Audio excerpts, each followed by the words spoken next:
other practical solutions from recent research papers which actually work. So what are some of the recent research papers which you can actually check out and implement? First one was published very, very recently, RAG versus long context LLMs. Long context LLMs often outperform RAG, but they're very expensive in terms of compute and cost. So why not use a hybrid approach, where you use an LLM to use a reflection pattern, which is an agentic pattern, to see, is the RAG answer good enough to answer the question? Are the context documents good enough to answer the question? If not, send the full document to a long context LLM. So instead of sending it always, only send it when RAG is not working. And this is the solution, by the way. I did not make it. The folks from, as you can see here, Google DeepMind, they actually implemented this, and they call this a self-router RAG. This is the architecture which I have drawn and the way I have implemented it, because they haven't released their code. But if you follow this, it's just a matter of combining a bunch of Python blocks together. You can very easily implement this in LangChain, Llama Index, anything. So you have your context documents. If you see the top part, the number 1, that's the standard RAG flow. But what we are doing is we have an initial prompting. So we have the user query at the bottom, as you can see here. You retrieve relevant context documents. Now you send this to an LLM judge. You tell it that write unanswerable if the query cannot be answered based on the given context, else write answerable. That's it. The LLM will just reply with answerable or not answerable. And then you have a decision node. So if GPT-4o in this case says, okay, it is answerable, context can be used to answer the question, then you just go into the standard RAG prompt, which you see on the top right. Given the query and the context, answer the question. And you get the generated answer. But let's say if it's not answerable, then it goes to the bottom part where you just merge all your documents. Now, in this case, you don't really need to merge your documents. You have your original documents. Just dump them into the long context LLM. Now, you could use GPT-4o, which is fine. You could use Google Gemini, which has a 1 million context window, and generate the answer. So in this way, what is happening is you're avoiding hitting the long context LLM all the time. If RAG is failing, you fall back to the long context LLM. And this actually gave them really good results. As you can see in this paper, the self-route you can see is much better than vanilla RAG performance. But as you can see in the top right graph, long context always outperformed RAG, at least based on their benchmarks. But long context can be expensive. This is one way in which you can take the best of both worlds. Agentic corrective RAG. So this is another paper, corrective retrieval-augmented generation. I've linked the paper link also. You can check it out. The idea here, again, is you retrieve documents from the vector database. And again, use an LLM to check if the retrieved documents are relevant to the input question. If all the documents are relevant, that is great. If some documents are not relevant, then you go and search the web, or use any other tools, like I said before, Wikipedia, any other trusted source APIs, and get the relevant context information and answer your question. So step 5 is the standard RAG flow. Let's look at the next one. It'll be easier to understand. So here, again, user query goes into the vector database, and you retrieve context documents. You send it to an LLM grader. Use an LLM as a grader to grade if each context document is useful to answer the question, yes or no. If at least, if all the documents are relevant, then go into the standard RAG prompt, which you see on the top right.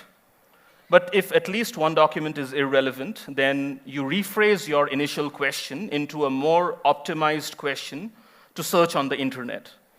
And then you search, retrieve, and send it to the RAG prompt. Now, this can be improved in a lot of ways. What if wrong information is retrieved from the web? So you can make some modifications there too. And that is where we have this paper, Agentic Self-Reflection RAG, published, again, not too long back. So if you see, the first part of this flow is very similar to what we just discussed, right? You retrieve, you grade. If all of them are good, then you go into the RAG prompt. If not, search the web and retrieve context documents. But now you can see it also checks whether the relevant documents are useful to answer the question, again, like an LLM grader prompt, as well as a hallucination check by using a powerful LLM. So these are agentic RAG patterns, which I have tested it out also, and I've linked one of the articles below. You can try it out also. It has code how to do this in LangGraph, which is basically implementing this workflow into using LangChain and LangGraph. Last one on one of the recent papers is retrieval-augmented fine-tuning. This kind of borrows some of the stuff we have touched upon in the last talk, actually, and actually these principles are not new. If you think about it, how is a word-to-vec model trained, which was invented maybe 2013 or something? When a word-to-vec model is trained, it goes through words and what words are occurring near it. And then it updates the embeddings. It also goes through words which are not occurring near other words. That's known as negative sampling. The same thing here. The mistake which I've often seen people in organizations make is the bottom part, what you see here. When they are fine-tuning a RAG model, and if you see a lot of tutorials out there, the default tutorials from any of the fine-tuning libraries, be it a PEFT or Onslaught, what they have is the default template: context, question, answer. And they have a relevant context, they have the question and the answer, and they fine-tune it, which is the bottom part, which you see there. But in reality, what happens when you use RAG? You will have relevant context, but you will also have irrelevant context, which is not useful to answer the question. So you should fine-tune your model in the exact same way the LLM is going to be used in the RAG pipeline, which is the top part, which you see in the paper illustration here, where you have some document chunks which are not relevant to answer the question, and you have the relevant document chunk, right? And then you train it, fine-tune it to generate the answer. This actually improves the performance, and I have seen this work on custom data sets also. So whenever you want to fine-tune an LLM in the context of RAG, don't just put relevant context question and answer and fine-tune it. Put some irrelevant context documents also, okay? That is the main thing. They are known as distracted documents or negative documents.